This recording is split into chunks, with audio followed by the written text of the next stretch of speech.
It is week 12, I think, of this week's Roundup. To be honest, I've lost track. Let's do it. And starting off this week, Heathrow Airport was closed for nearly 24 hours after a substation fire caused a complete blackout at the airport. Around 200,000 passengers were stranded around the globe as planes were told not to land at Heathrow and were either diverted to another airport or sent back to their takeoff location.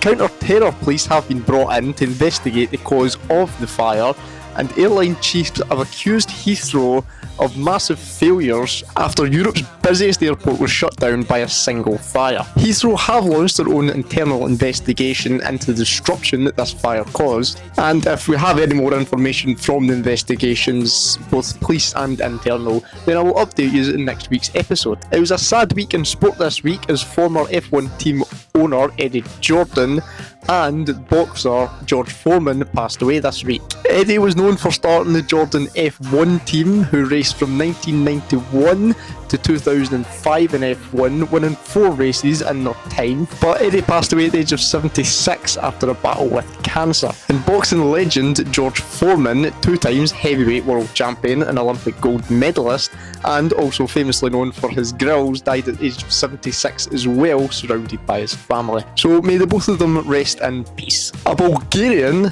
football team had to come out and apologise this week after having a minute's silence for one of their former players. I'll give you a clue, he's not dead.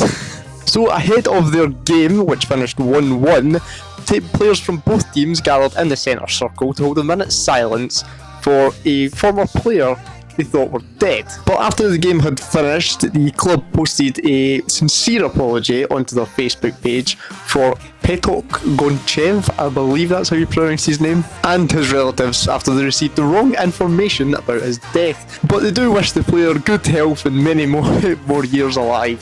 They better hope he doesn't die like next week, or it's going to look a bit suspicious, as if something knew this was going to happen. And 2 astronauts who left Earth in June 2024 on an 8-day mission have finally returned to Earth after 9 months on the International Space Station. Son Williams and Butch Gilmore left Earth in June on a test mission for Boeing's Starliner's capsules, but the capsules suffered technical issues which forced NASA to take the decision to leave them on the International Space Station and return the capsule to Earth empty. But 9 months later, it was Elon Musk's SpaceX Dragon capsule which splashed down just off the coast of Florida, bringing the 2 back to Earth, and when the capsule splashed down, it was surrounded in some curious dolphins. But even after 9 months of overtime up in the International Space Station, they won't get paid for their overtime, and that's because astronauts are actually federal employees, so they don't get paid for any overtime, even if they're working on the weekends or even during holidays. It was revealed this week that Apple's iOS 19 update, which is due to come out in June,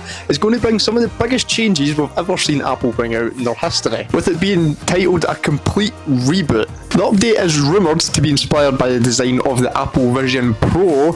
It's also rumoured to have circular icons, translucent panels, and a layout that aligns more with the Apple Vision Pro. So, we'll see what happens. And a 300-year-old tree in Poland has been named Europe's Tree of the Year. The tree is located in Poland's Dalkow Park, again I believe that's how you pronounce it, and has become a local icon that anybody that cares about trees. To be honest, I don't, but there you go. I don't want to leave it out this week. That's terrible. And fans of Lynx Africa were sent in a bit of a frenzy this week after the company announced they were going to be discontinuing the scent. But it did turn out just to be another company playing a little bit of an early April Fool's prank, after posting another statement the following day saying their go-to Christmas present will not be getting axed and they will be keeping it for the foreseeable future. But as I said, it does follow other companies pulling such pranks, just like Duolingo killing off their famous owl for it to arise out the dead again, and also Lipton saying they were going to axe their famous peach iced tea drink. But again, just another joke. Are we going to see more of these? I don't know. I'm going to axe this channel after this video. We'll put it that way. In fact, that's not. People will probably be happy about that one. Also this week, Inside, Sidemen's own reality show began, where we've seen not 10, but 12 contestants enter the house, with 2 surprise, one being rapper EDG and the other being football legend Patrice Evra. So we've been getting new episodes every day this week, with the final one airing tomorrow on Monday at 7 AM over on Netflix. Forgot about that bit. You can go and watch it on Netflix. I'm basically promoting this now. But yeah, throughout the week we've seen the return of the Silent Library Challenge, some eating challenges, and also Night Watch, which were all featured in the first series. And this morning, the penultimate episode came out. I've not watched it, so I don't know how many contestants are left, but however many contestants are left, that's how many's going into the final tomorrow.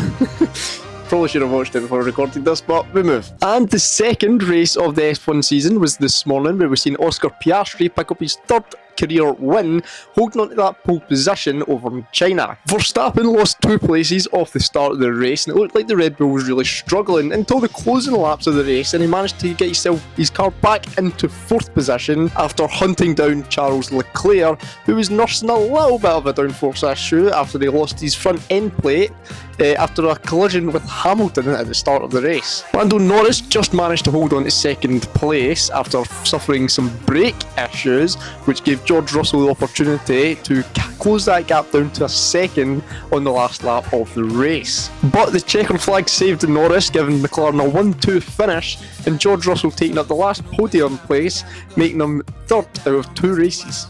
That does not make sense. Making him 3rd out of 2 races. There's been 2 races and he's finished 3rd out of both of them. That's what I was trying to say. I don't know what I said. And the only retirement of the race was Fernando Alonso, who was retired in both the 2 races this season. So not the way he wanted to start his 2025 season. And a little bit of breaking news. I'm currently editing this week's Roundup now, but Leclerc and Gasly have both been disqualified for car weights, and Hamilton has also been disqualified as well for wear on his skid box. That's the one. So yeah, haha.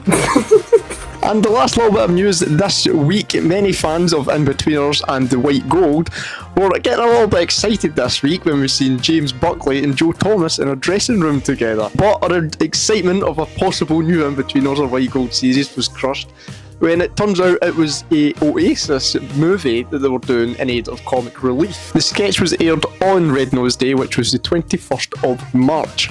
Friday, just there. But that is all the news for this week. Here is my clip of the week. I like to make walks in the morning time, with my legs.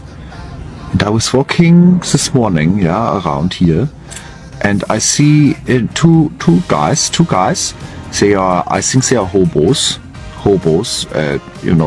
men of the streets, and they are making an argue, fight, not with fisties, with mouthies, just very rude and things.